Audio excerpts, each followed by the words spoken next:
This is Natural Powerlifting Radio.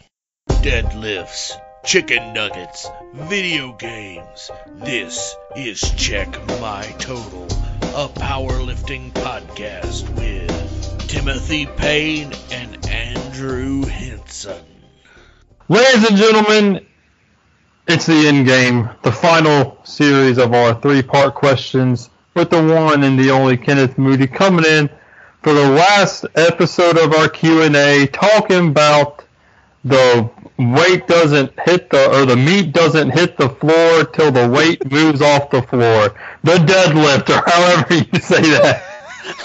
The meat don't start till the weight hits the floor. That's right. Last lift of a competition. I would dare say the deadlift might be one of the most pure lifts in all of manhood. It don't get more basic than bending over and picking something up.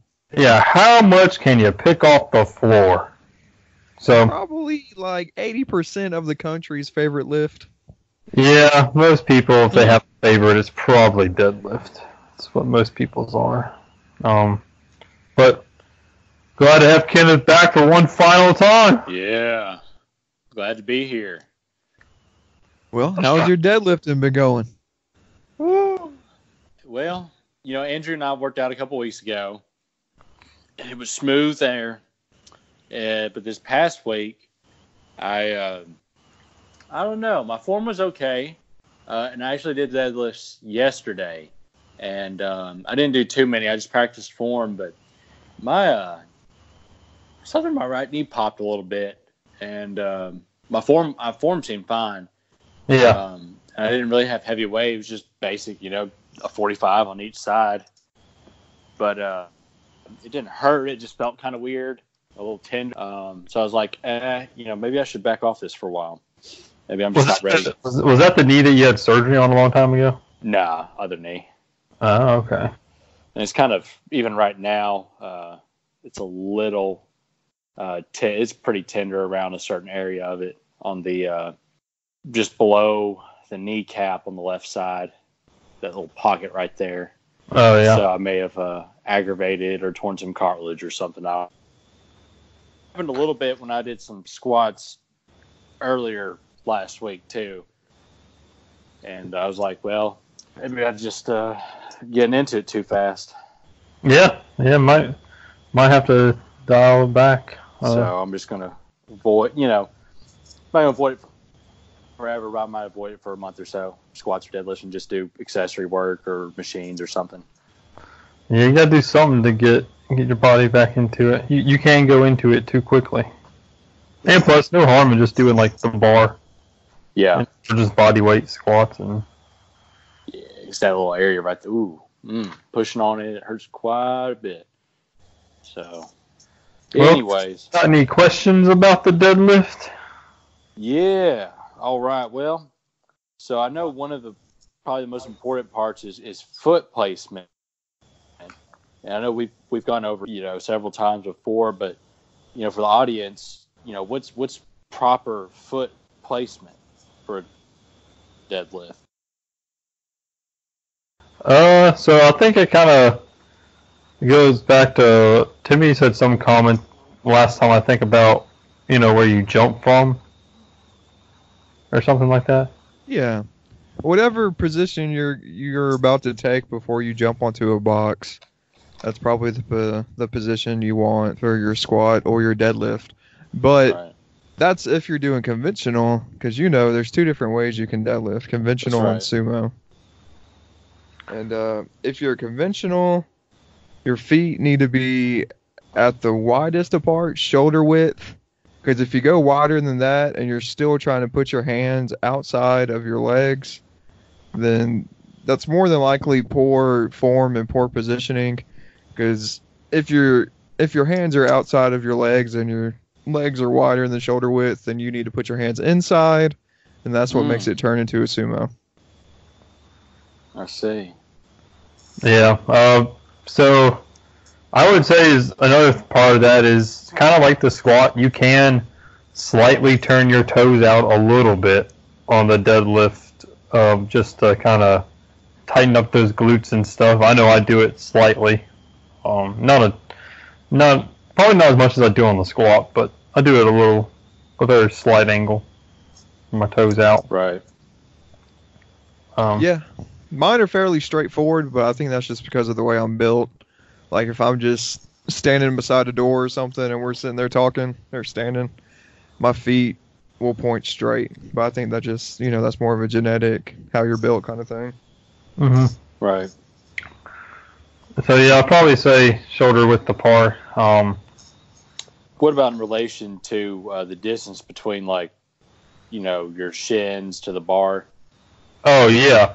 So as far as placing your foot in that position, the bar should kind of be over your midfoot. And your shins probably about. And we're talking about conventional. Yeah. So shin's probably, I don't know, inch and a half away from the bar. So the bar's right over your midfoot, and then that way, when you go to sit down to the bar and grab it, your shins will be right up against that bar. Right. I know one of the things that was hard for you when we lifted, and a lot of it's, because you do have pretty long legs, and I think a lot of it was also because you're just not comfortable, maybe sitting back as much. But a problem you had was you would kind of squat down to the weight, but your knees would still be way over the bar. And so we had to have you sit back a little extra. That way you can kind of get your shoulders and all behind the bar. And it helps some, but it will be challenging for people that have longer limbs and maybe aren't used to lifting or used to like kind of sitting back like you do in a squat. Because you might feel like you're going to fall back when you go to pull. It's like you're leaning back. You might feel like you're going to fall over. That's the issue I've had with leaning further back, is that it just feels like there's, I'm just going to stumble back with it, which I have a couple of times. But. Yeah. Which, when the weight gets heavier, I mean, it'll counterbalance and you won't fall back. But, since, you're having to stick to the lighter weights to kind of get your body into the routine again, it might be a little challenging as that aspect. Yeah. Now, as far as the sumo goes, and your feet, are wider, your hands are inside your legs, your feet might even be verging on touching the plates if you're super wide. But anyway, you have a more exaggerated toe flare, like your toes pointing out, because the goal on the sumo is to have the bar as close to your shin as possible before you start. Mm-hmm. And the reason you have your toe flared out on sumo is so it goes along the flat side of your shin. So, once you turn your foot out, you can reach down and feel your calf. It's the inside of your leg is flat. That shin, that bone right there. Mm-hmm. So, that's right. And sumo, it's way more of a straight up and down kind of lift than a conventional is. Sumo is more like doing a squat than it is doing a pull. So with sumo, the bar stays more in line with your body. So that way, that's why you can afford to be right up on it. And yeah, your hips are closer to it. Yeah, you got me. So like, it would be really cool, which I know you probably can't get into that position now, Kenneth, but it'd be nice to see, to maybe try out some sumo, because it's definitely a lot easier on your back, and it might be a easier position to get into when you start training it, but it is hard at first. Strengthen that hip up too. Yeah, strengthen that hip up a lot. I probably wouldn't recommend going really wide at first. Probably recommend kind of like we were saying at the beginning, maybe start out putting your feet wider than shoulder width and hands on the inside of your legs. But was it sumo? Yeah, with the sumo and toes pointed way out. But it is a little different. It's not your standard, people think about deadlifting, people don't necessarily think of sumo deadlifting. Right. It's more of a powerlifting thing because you can't really you're not allowed to do sumo in some sports like strongman. Right. They won't let you do sumo. It's not a legal form of deadlifting in that sport. And I think way back in the day, even some early powerlifting federations, it used to be a rule to where your legs had to be inside your hands. Oh, wow. Yeah. Which is what Andrew's saying. That's the way strongman is. That's a rule. Yeah.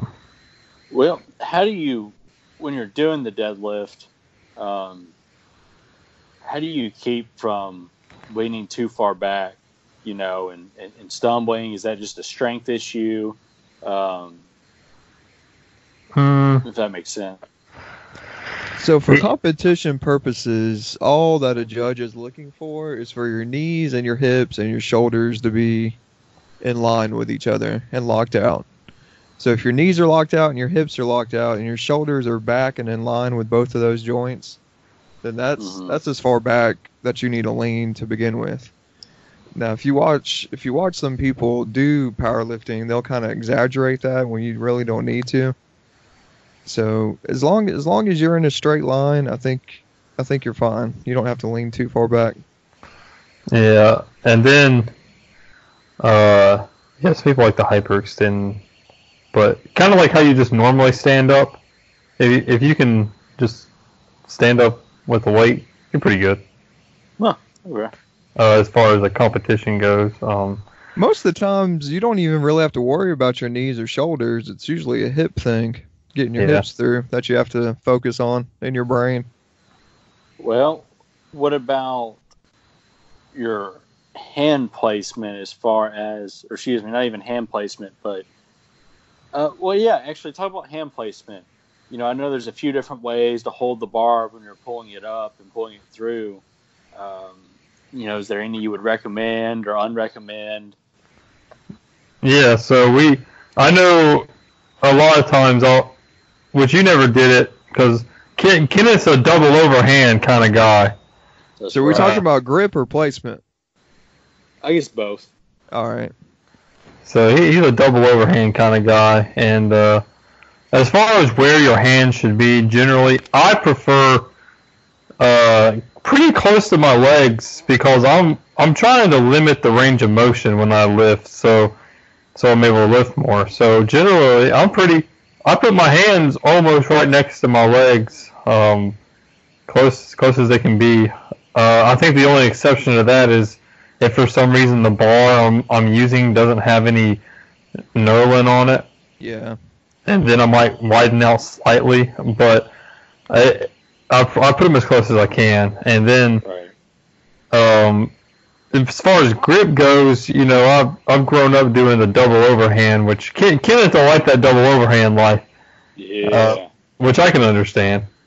So I think if you can I think you should do double overhand for as long as you can, and then if you want, like for you, since you don't like either you can practice the double overhand when you're warming up and stuff, or if you really don't like it, I would recommend a hook grip, which is probably a great grip and probably one of the best grips that you could probably start training.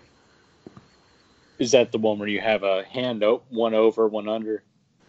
No, the hook grip is, so your hook grip is where you're wrapped around your thumbs.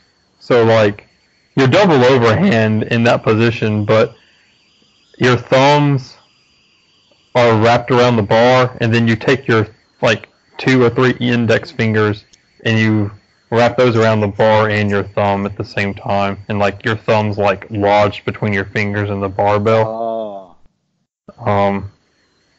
It's kind of painful, but it's a really good grip. It is, especially if you plan on sticking double overhand, because you'll only be able to pull so much double overhand. Which, don't get me wrong, you'll get stronger, the more that you train it, but you'll never be able to pull your maximum PR or whatever you want to say double overhand. Right. Because just the way that bar is trying to roll out of your hand. It will easily roll out of your hand being double overhand.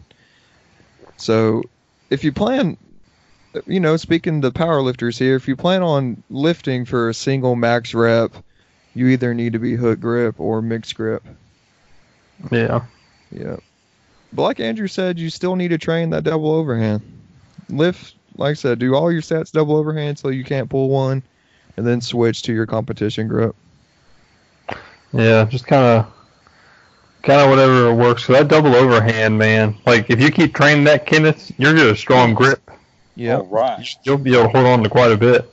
And as far as placement goes, my placement for conventional on the bar and my placement for sumo on the bar with my hands is exactly the same, which could be a gauge for people to figure out if they need to go sumo or conventional. Because if, for example, if you're using a Texas power bar, you know how you got the knurling on it, then you got that little piece in the middle, then you got your knurling. Yeah. Well, I'll have my hands at the very edge of the inside piece of the knurling, because that's how close my feet are in conventional. I'm a little bit closer than shoulder width, like closer inside. Mm-hmm. So if you're venturing like towards the rings or something on your conventional, then you need to be pulling sumo, because that's way too far out. That's more like trying to do a snatch grip deadlift. Yeah. And I think, Kenneth, for you, man, I mean, a lot of it's just getting used to that motor pattern of bending over and kind of pulling the weight up and getting your knees back and shoulders behind the bar. Your hand placement, as far as, I told you to move it in some, but your hand placement's relatively fine. Yeah, pulling conventional, the inside of your arm should be touching the outside of your legs. They should be pressed against each other at the bottom. Yeah. But what about, when the weight is coming up, when you're starting to stand up with it? Explain to me what you do with your arms and how to activate your lats without actually pulling the bar up with your arms. Okay, yeah. So I think that's a huge mistake made by a lot of people, is using their arms to pull the weight. And, you do a pretty decent job of not doing that, but the way I do it is, you pull the bar against your shins, and what I mean by that is, like, your arms are fully straight. Like, my arms are never bent. So I might go down and grab the bar, and, me and Timmy talk about pulling the slack out of the bar. Mm-hmm. What that means is just that little ding noise you hear when you kind of pull on the bar a little bit. That's kind of what we're talking about. And then, so I'll pull the slack out, and I'll get it really tight, and I'll extend my arms out. And then from there, I basically kind of do similar to what you kind of heard on the bench presses, pulling that bar apart. I kind of take that bar and just try and pull it into my shins and try and bend it over my shins. And that way my lats kind of get really tight. My back's really tight. Right. And all of this is before you even break off the ground. So engaging your lats is most likely what is taking the slack out of the bar. Because when you go down there and you grab the bar, and like Andrew said, your arms straight, your arms, most likely your shoulders are still not pulled back and tight like they should be. So once you, pretty much on every single powerlifting lift, you want to pull your shoulder blades together and have them tight. Yeah. Because that's your foundation, your base. So once you pull your shoulder blades back and your lats, down in that anti-shrug kind of position, that's usually what's taking that slack out of your bar, and that's what's getting everything engaged. Like I said, so you're in this uncomfortable position before you even try to start to pull it. Right. So you mean taking the slack out of the bar, like you're going down, you've kind of, squatted down a little bit. You've got your arms on the bar. You put your hands in the proper place. you straighten them out, and put your shoulder blades back, Mm-hmm. and you're just getting everything tight. Is that what you mean by getting the slack out? Like it's like right before you lift it. Yes, but you can feel the bar move and feel like it's about to pull off the ground. Okay, yeah, that's what I'm thinking. Yeah, because if you hear a clank before you start lifting the weight, then you're not tight. Mm-hmm. Yeah, so you don't want to hear any noise when you start to break the weight off the ground. Right. Yeah, and then another, like for me, the slack really pulls out. I'll have my grips and whatever, but the slack really pulls out when I lower down to the bar with my hips, and I'm getting ready. It's like the split second before I start to actually pull the bar is when I get all the slack out and get really, really tight, and I'm pushing out on that belt and all that stuff. And I'm leaning back right before I pull. Yeah, because simultaneously when you drop your hips, your chest is supposed to rise. Yeah. That's what's pulling some of that slack out of the bar too. Well, what is the proper way to even lower yourself down to the bar as far as like your backside goes? Like your butt, your legs. It's not exactly like a squat, is it? Nah, your butt position's totally different. Yeah. Timmy speaks about this quite a bit, but when you're deadlifting, you're not squatting the bar. It is a different movement. And your hips, your butt is a lot higher than what it is when you're squatting. And you'll notice it because you watch a bunch of people on Instagram or YouTube or whatever, when they pull the bar, the first thing that happens is their butt comes up. And it's generally because their butt was too low to begin with, so their body's putting them into a stronger position to pull it. And that extra movement of your butt moving before the bar comes off the ground isn't helping you any. Yeah. It's just wasted energy because you might as well just start. Like whenever the bar breaks the ground, that's as high as your butt needs to go. But if you do what we just said about the whole grabbing the bar and pulling your shoulder blades back, it will put you in the right position with your butt. Because if your shoulder blades are back and your lats are engaged, then you won't have your butt up too high. Because if your butt's up too high, that's usually goes back into your shoulders being rounded and not being tight. So if your chest is up, your shoulders are back, it'll most likely put you in the correct position with your butt. Gotcha. And if you had to think about it from a 90 degree, like where squatting is 90 degree, I mean, it's a little different for everyone. I don't know exactly where I'm at, but I'd say I'm probably I might be a good 3 inches, 4 inches above parallel, compared to a squat. I don't really know, but yeah, and all that will depend on how long your leg is too, and how long your arms are. Yeah, I'm definitely nowhere near close to squat depth when I start the deadlift. Because if you have really short arms and long legs, you probably have to squat lower just to grab the bar. Yeah, that's true. What about using a weight belt? I know, I guess every lift's probably better with a weight belt, isn't it? As far as a compound. Yeah, Because you have powerlifting that belt. bracing. Yeah, but the same principles apply for all three of the lifts. It gives you something to push out on, so you're able to get tighter. Right. So, Do you think it's dangerous to lift without one? no, I don't. I think most people should train without them for a while, and just get the movements down and stuff, and not actually use a belt until they kind of need one. Yeah, like we were talking about with your double overhands, do the same thing with your belt. Don't even put your belt on until your form starts breaking down. So the first set that you feel, oh crap, I've been over on this one or whatever, that's when you should put your belt on. Yeah. Yep. And that's they let you use belts in competition, don't they? Oh yeah. Even in a raw. Oh yeah. You just can't use these crazy huge belts. Like for Iron Boy, our rule is that the back of your belt can only be 4 inches wide. And you know, you go to Walmart now, them things are like 12 inches wide. Oh, Yeah, I mean, It's generally, it's more about how thick they are and how sturdy they are than the actual width of the piece of leather. yeah, who cares? Who cares how wide it is if it's like half a centimeter thick? Yep. so Wait. what?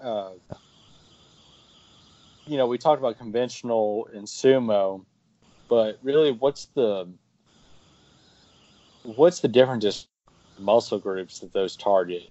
Does the sumo get more of glutes and the conventionals more of your back, or Yeah. what? Yeah, I would say the sumo definitely targets your hips and glutes. It puts more emphasis on them throughout the whole entire lift, I would say. And then conventional, I would definitely say uses more of your back. Yeah. Perfect sumo technique, you will not feel it in your lower back at all. Yeah, you won't feel it very much. Yeah. I would also say sumo kind of stresses on the quads a little bit more from the bottom. Mm-hmm. Because conventional, it's a lot of quads too, pulling that weight up, but you also have your back in the conventional, which can take quite a bit of the load. Right.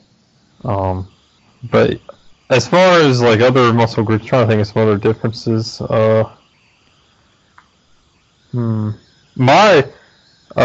My chest, I feel, gets more work, or I guess more emphasis on it in conventional than it does sumo for me. Yeah. Right. It also has to do kind of like what we touched on before with where you're starting at the bottom. With sumo, you're more straight up and down, like your body position, your shoulders and stuff. You're more straight up and down, so that's another reason it's more on your hips and stuff and not your lower back. When you start in conventional, the way you have to bend over, it automatically puts it more in your back. Mm.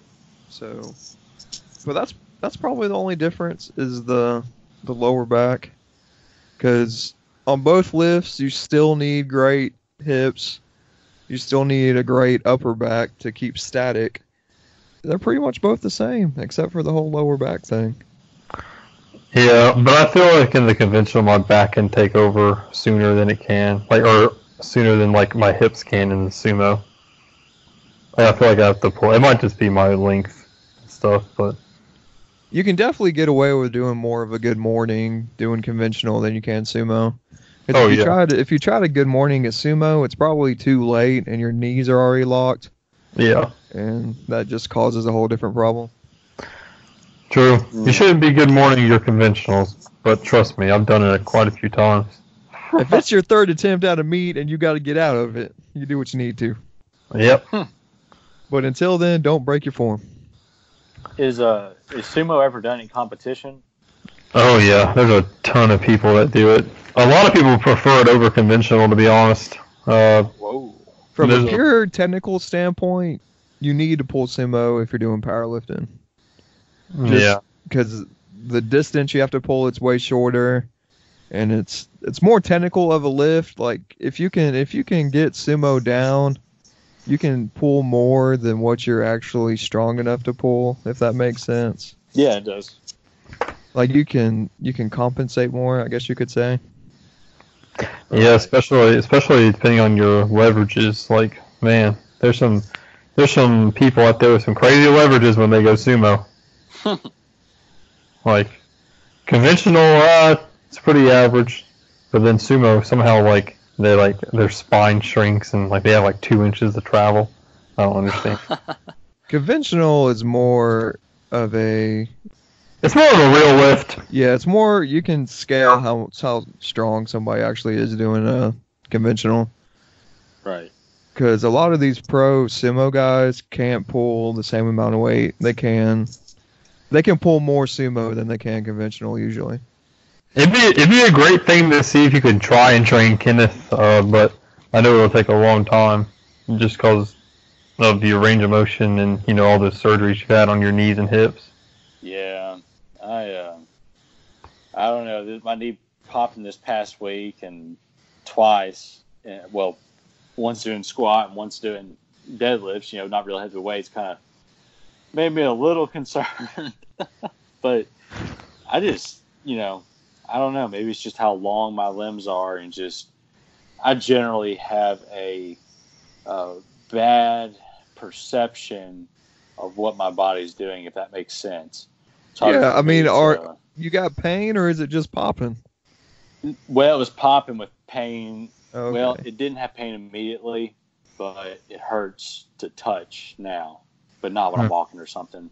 Maybe I just strained something real bad, I hope. But I, just in general, I have a hard time viewing what my body's doing, if that makes sense.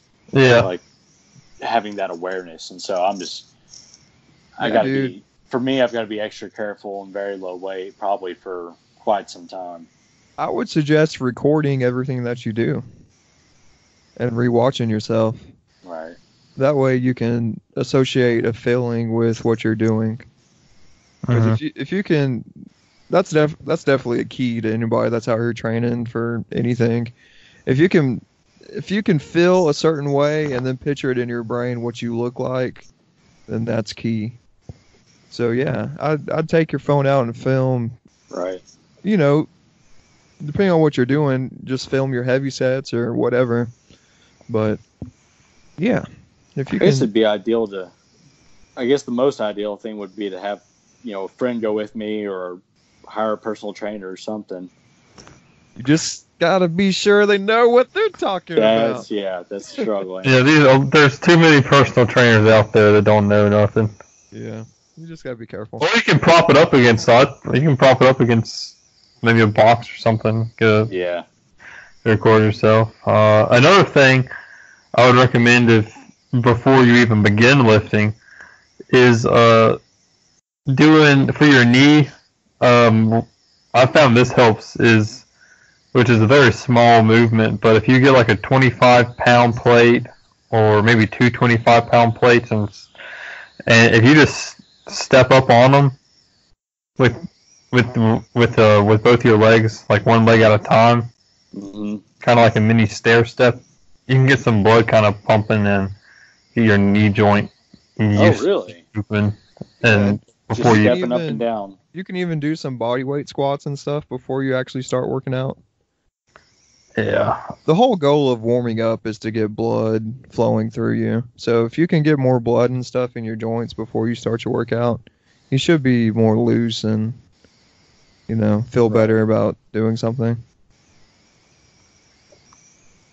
Yeah, and then that's one thing. Another thing is you're talking about knee sleeves and stuff. Those help you get warm and stay warm. Mm-hmm. So maybe that's something to look into for your knees. What kind would you recommend? If you're just purely looking for something to wear around your knee for warmth, you can probably get away with what are they called? Those Ray-Bans? Ray-Bans? Ray-Bans. I don't know. I mean, whatever kind of simple nylon or whatever the N word is, not that N word, but the neoprene or whatever that you can find at Walmart will probably be fine. Yeah. If you're just looking for something to keep warm and, keep all your stuff intact. Yeah, they're called Ray-Bans, R-E-H band, and they're just these neoprene sleeves. They offer a little compression, but not much at all.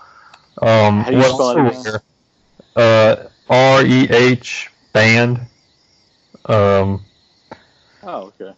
So they're It around. might be in like Walgreens and stuff too. Sometimes drugstores will have sleeves that you can get. Yeah. Maybe. I wear a heavy duty sleeve that's like meant for heavy squats and stuff, and those are like SBD sleeves, or there's a couple of them now. SBD, they're strong sleeves, those A7 sleeves or whatever. Those are like heavy duty, and like they'll give you a little. Rogue has something. Oh yeah. I'm looking online right now. It shows like there's a 3mm, 5mm, 7mm. Yeah, so the heavier duty ones are 7mm. So those are the ones I use. Which I haven't actually put them on in probably a year. But the stage Wow. you're in right now, you're not trying to get any pop out of them, so I wouldn't worry about getting anything heavy duty. Like, you can afford Yeah. to be on the cheaper side right now. Okay.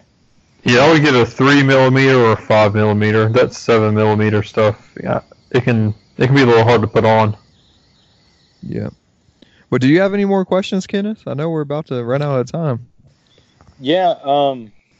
Do you think certain people, just the way their body is built, like for example, me, I have really long legs and fairly long arms. Do you think there's just some body types that aren't best suited for powerlifting? You know, Oh, yeah. and of course, someone like me that's a little more injury prone. There's definitely If that makes people sense. that pop out of their mama being elite lifters. I mean, your genetics play a big part in how freaky you can be. Oh yeah, 100%. Like, to be honest, Kenneth, And this goes for any sport, period. yeah, like I am by no means a genetic freak. Like, when it comes to powerlifting, like my ligaments, the length of my arms and legs, like I don't have anything giving me an advantage. So like, and plus, like I'm not a freak when it comes to putting on muscle. Like, it just takes a long time and a lot of work for me. But man, Timmy's right. There's some people that pop out of the womb with the perfect bone lengths, bone densities. They can put on pounds of muscles eating Twinkies. Yeah. Like, there are freaks out there We've that known people that come through Iron Boy that have been lifting less than 2 years and hit our elite numbers just because they're freaks. Wow. Yeah. they're That's just freaks. insane. So, for example, Andrew was on a real powerlifting plan for what, 4.5 years before you hit elite? Yeah. Yeah. You know, nose to the grindstone, working it. So, you know, just anything in the world, people are more gifted in other ways than other people. That You is just got to but- figure out what your gifts are and work with it. Exactly. And one thing that is common among everyone is, no matter what your body type, genetics is, everyone has the potential to be stronger than they are right now. Oh, yeah. No matter what you might never be a world record squatter or squatting 1,000 pounds, but you 100% have the opportunity to be stronger than you are right now. Mm. That's pretty motivational. I feel like That's I need it right. on a t-shirt. That's right. And the But, crazy yeah, there's part just- is, when you think about the general public, how much stronger people that are in the gym are than just your regular Joe, Yeah. when you like really break it down. But that's a whole nother podcast and different thought. Yeah. Yeah, you can't beat the freaks, man. It's like basketball. I ain't ever gonna be in the NBA, but you got. I mean, I'm 23 years old, and there's 23-year-olds out there that could dunk on me 24/7. Like, But here's the thing: usually these talented freaks though can't teach you or tell you how to dunk or do your gosh. jump shot or anything. They Right. just do it, which is That fine. is true. One of the common things we've seen is, and it kind of sucks, but people that are really good and freaks, and they only took like a year or 2 years to get super good, man, some of the worst coaches, because they all start coaching people because they're like, I hit all these numbers and this quickly, come get my coaching, 10% off of whatever supplement you want. And Promo code. right, give them a promo code. But man, they suck at teaching people because They just do it. they just do it. Like, they don't understand. They're like, I don't understand why you haven't put on 100 pounds in your squat in a week. Yeah. It's like, I put 100 pounds on in a week. Why can't you? And then bringing up body types again, you got to know what somebody's weakness is and how to fix it. And it's different than everybody because of their weaknesses and their body types. So if you can't break down the difference between a tall, lanky dude and what he needs to do versus a short, stocky dude and what they need to do, then you need to get out of the business too. Mm. There's no cookie cutter program. There's not. So don't buy it, people. Well, yeah, that's all I got to say about that. And I think that wraps this podcast up. All right. Yeah, man, you got to get on the road, don't you? Here before too long. All right. Well, let's end this final Q&A. Ladies and gentlemen! And anything in between, it's 2019. But ladies and gentlemen, I hope you enjoyed these 3-part episodes with the squat, the bench, and the deadlift with the one and only Kenneth Moody. And ladies and gentlemen, let's be honest. We talk about it a lot on this podcast. We talk about the squat, bench, and deadlift, and you should give them a shot if you're not giving them a shot. Hopefully some of these questions can help any of you guys out, short, tall, lanky, fat, skinny, or skinny light. It don't matter. Eat that vegetables, ladies and gentlemen. Remember, V3 came from an onion, and you came from your mama. We'll see you on the next one. We're out. Peace. I think it's V8. Up next is the IBP Northeastern Carolina Raw Push-Pull in Norlana, North Carolina on June 22nd. We hope to see everyone there. Please subscribe and thank you for listening. Be sure to follow @CheckMyTotal on Instagram for all the latest updates.